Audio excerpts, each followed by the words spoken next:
আপনারা কি জানেন যে বাংলাদেশের অধিকাংশ ইমাম মুয়াজ্জিনরা কোরবানি দেন না? জানেন আপনারা? অনেকে হয়তো জানেন না। বাংলাদেশের অধিকাংশ ইমাম মুয়াজ্জিনরা কোরবানি দেন না। কিন্তু কেন দেন না? ঢাকার ইমাম মুয়াজ্জিনদেরকে আপনারা দেখে পুরো বাংলাদেশের চিত্র একরকম মনে করবেন না। এই যে কোরবানির ওয়াজ হুজুররা করে, আপনাদেরকে সচেতন করে, মুয়াজ্জিন সাহেবরা আপনাদেরকে সচেতন করে, কিন্তু কোরবানি কেন দিচ্ছে না? একটাবার কল্পনা করেছেন? পরশুদিন আমার একটা প্রোগ্রাম ছিল পরিবর্তন ফাউন্ডেশনের বগুড়ায়, 400-450 আলেম এসেছিলেন। মনোহর ভাই আয়োজন করেছিলেন। তাদের স্বাবলম্বীকরণ প্রকল্প এবং দায় নির্বাচনের ক্ষেত্রে করণীয় কি, এই শীর্ষক আলোচনায় আমিও অংশগ্রহণ করেছিলাম।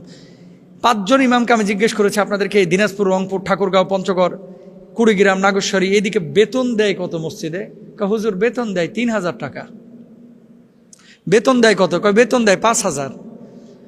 আর এক আল্লাহর ওলির জিজ্ঞেস করলাম, আপনি কত পান? হুজুর আমার বেতন দেন না, আমার বলে দিছে হুজুর ধান যখন তুলবে ধান কালেকশন করে ধান বেচে বেতন নিয়েন। বুঝছেন বাংলাদেশের অবস্থাটা কোথায়?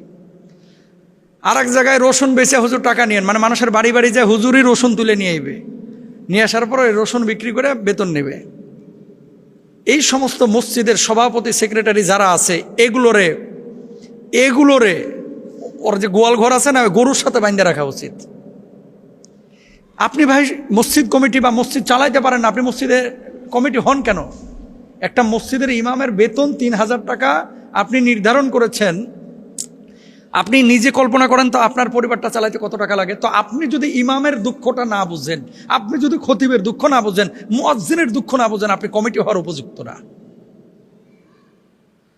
যে মানুষটা বেতন পায় 3000, বাংলাদেশের অধিকাংশ ইমামদের বেতন সর্বোচ্চ ঢাকা শহরেই তো 10 থেকে 15,000 টাকা, খতিবদের বেতন 20,000, 25,000।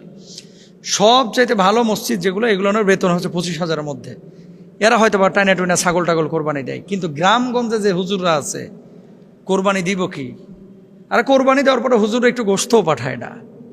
আপনি মুসল্লি হওয়ার মানে আদর্শ মুসল্লি না। আপনি নামাজ আদায় করছেন, আপনি লিডার মানেন, এটা কথিত লিডার। দেখেন, আপনার জানাজাটা কিন্তু ইমাম সাহেব পড়ায়, আপনার বিয়েটা আপনার ইমাম সাহেবই পড়ায়, আপনার ছেলে মেয়েকে দিন শিখায় কিন্তু ইমাম সাহেবই। এলাকায় বিশাল একটা কর্মযজ্ঞের আঞ্জাম কিন্তু ইমাম সাহেবরা দেয়, মুয়াজ্জিনরা দেয়। আর্থিক সচ্ছলতা তাদের নেই। হ্যাঁ, এখানে আমাদের ইমামদেরও দোষ আছে। এই যে মসজিদে একটা ঢোকার পরে চিন্তা করে এটাই আমার দুনিয়া। কেন রে ভাই? ইমামতের পাশাপাশি কি ভ্যানে সবজি বিক্রি করা যায় না?